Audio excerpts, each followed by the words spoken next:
khusus kepada yang bertanya, saya selalu ada masalah dengan tetangga, sehingga saya dengan suami saya bentrok, sehingga saya dengan suami saya selalu ada masalah. Begini, saya ingin menjelaskan dulu ya terkait bagaimana adab bertetangga. Nanti kita kaitkan bagaimana hubungan kita dengan suami istri. Islam sebenarnya mengajarkan adab bertetangga ini yang pertama mendahului ngucap salam. Artinya bahasa lainnya sering-seringlah mengucap salam. Assalamualaikum gitu ya. Mudah-mudahan kau selamat, terus itu berulang-ulang. Dalam setiap kesempatan kita dengan tetangga ini kan tentu orang yang sering ketemu ya, walaupun tidak ada jaminan, apalagi hidup di kota. Kadang-kadang kita ini lebih ketemu orang yang jauh-jauh lagi daripada tetangga sendiri. Ya maklumlah kan, pekerjaan dan seterusnya. Jadi adab pertama adalah mendahului mengucapkan salam. Itu satu. Yang kedua, tidak mengganggu jalan tetangga. Tidak mengganggu jalan tetangga ini maknanya sangat luas. Kalau misalnya kan kita bertetangga ini rumah berdempetan. Ya maaf kalau seperti di Ruli atau Kapling ini ya. Kadang-kadang jalan ke rumah tetangga itu kita tutup. Kita tutup tuh betul-betul kita tutup, atau jalannya kita buat licin dan segala macam. Itu tidak boleh. Itu namanya mengganggu jalan tetangga. Ya. Kemudian adab bertetangga ini juga yang berkaitan mengganggu jalan tetangga ini juga keberadaan rumah kita ini tidak mengganggu tetangga. Ini yang sering viral di medsos itu, misalnya kita nanam mangga ya, nanam pohon atau nanam apapun. Nah, batangnya itu atau pokoknya itu di lahan kita, tetapi misalnya bagian atas, apakah buahnya, apakah daunnya, itu biasanya jatuh ke tetangga kalau sudah besar ya. Kalau misalnya daun-daunnya itu bagaimana? Nah, itu tidak boleh kecuali mendapat persetujuan yang bersangkutan. Kecuali yang bersangkutan memaklumi, itu baru boleh. Kalau yang bersangkutan tidak ikhlas, tidak boleh. Lalu kalau mangga ini sudah besar, bagaimana jalannya? Ya pertama minta maaf. Yang kedua kita yang menyapunya kalau daun-daunannya itu. Atau kita sering berikan sesuatu sehingga tetangga itu ikhlas. Kita tidak tahu juga rumah kita ini mengganggu tetangga apa tidak. Ya, ketika kita ketahui rumah kita ini mengganggu tetangga, ya mestinya tetangga itu ngasih tahu ke kita. Ternyata rumah kita ini juga membawa masalah sendiri kepada tetangga, sehingga kita bisa segera koreksi. Oleh karena itu sebagai tetangga juga kalau misalnya ada rumah tetangganya itu kira-kira mengganggu, jangan diam juga, jangan dipendam juga, tepat sampaikan. Tapi kalau kita setelah ditegur oleh tetangga atau diberitahu ada sesuatu yang merubah, kita juga harus merubah. Jangan egois juga, seperti itu. Begitulah adab bertetangga. Adab bertetangga berikutnya ya, itu sering membagikan makanan untuk tetangga. Bahkan Nabi pernah mengatakan kalau kita masak, perbanyaklah kuahnya dan bagikanlah kepada tetangga, kepada orang lain. Itu hakikatnya sebenarnya bukan berarti kita kalau masak tuh harus banyak kuah terus ya.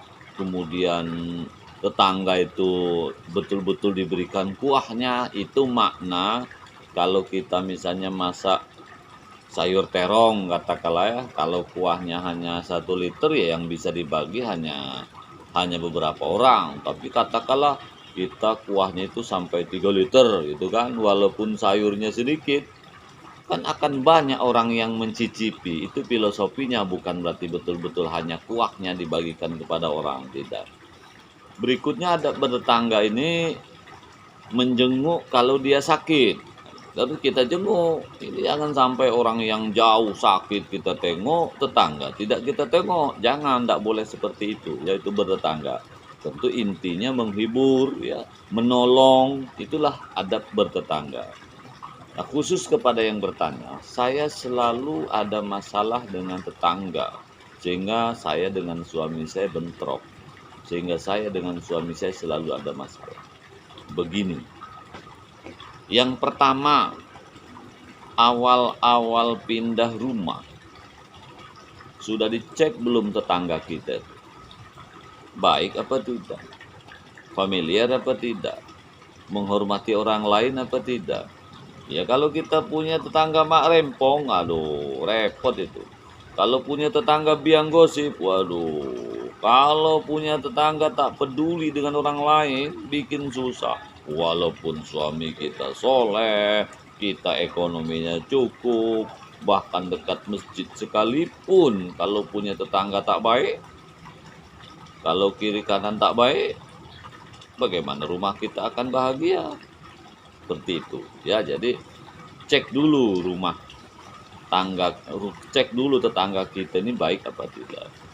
Kemudian yang kedua ya, jangan-jangan kita yang sering buat masalah. Tetangga sudah baik ya, walaupun kita 10 kali pindah rumah, walaupun kita 10 kali pindah kampung, kalau memang kita yang tidak baik, kalau memang kita yang tak betul, ya selalu iri-irian, jahat hati dengan tetangga, ya berarti kita yang harus berubah. Bukan tetangga yang harus berubah, kitanya yang harus berubah, ya. Kemudian yang ketiga, tentu ketika suami selalu mempersoalkan kita karena tetangga, mungkin ada miskomunikasi.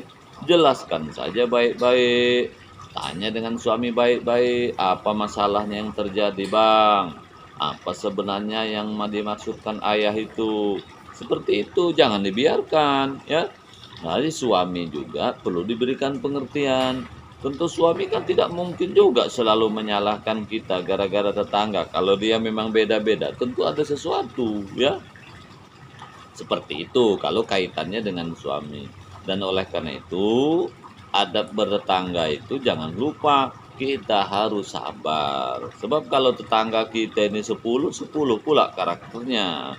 Kan kita tahu yang dikatakan tetangga itu menurut para ulama kan ke depan 40 rumah, ke belakang 40 rumah, ke kiri 40 rumah, ke kanan 40 rumah. Berarti berapa rumah tuh?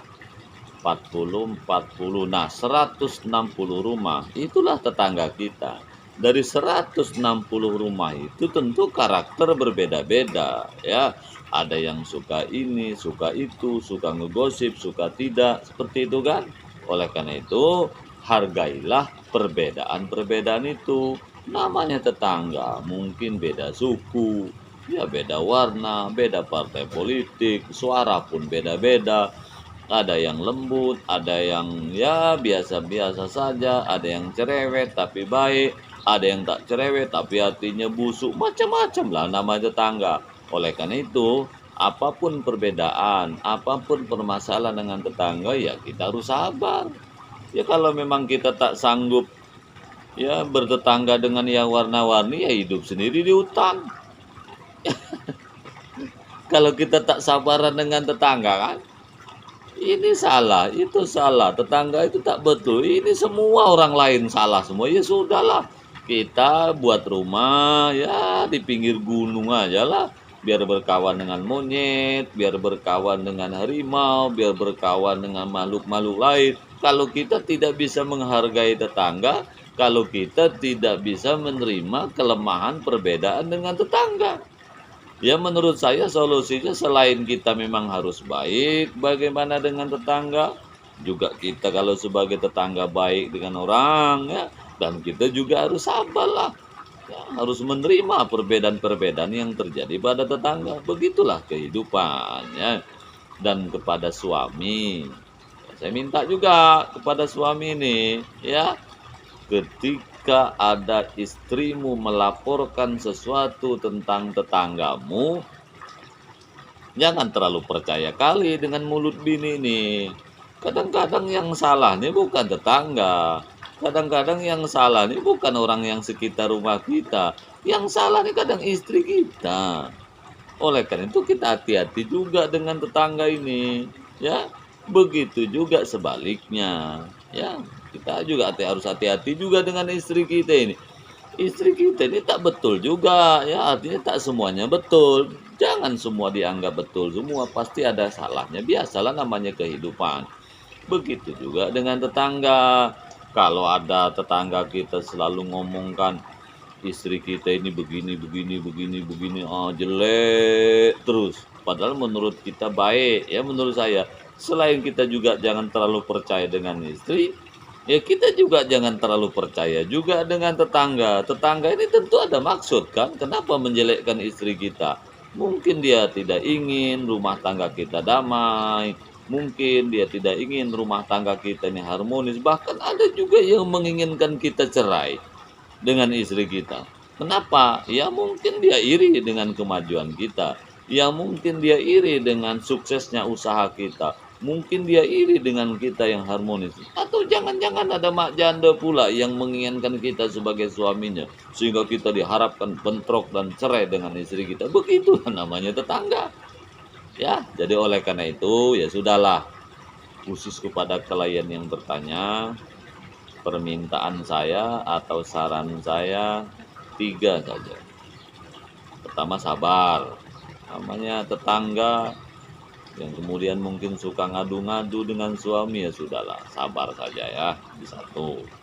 Yang kedua, cek apakah tetangga yang tak baik, apa kita yang tak baik. Kalau tetangga yang tak baik ya sabar ya, nasihati dia. Kenapa tetangga kita tak baik? Mungkin kita pun tak baik. Ya, ya rajin-rajinlah kita ini mengucapkan salam tentang kalau dia sakit kita jenguk, dia tidak mampu kita tolong. Baik-baik aja dengan tetangga. Insya Allah tetangga pun baik dengan kita. Ya, yang ketiga, ya kita juga harus baik dengan tetangga ya, harus menjaga perasaan, hargai kekurangannya, perbedaannya. Saya kira itu sahabatku semua dimanapun Anda berada, mudah-mudahan ada manfaatnya. Cukup sekian. Wassalamualaikum warahmatullahi wabarakatuh.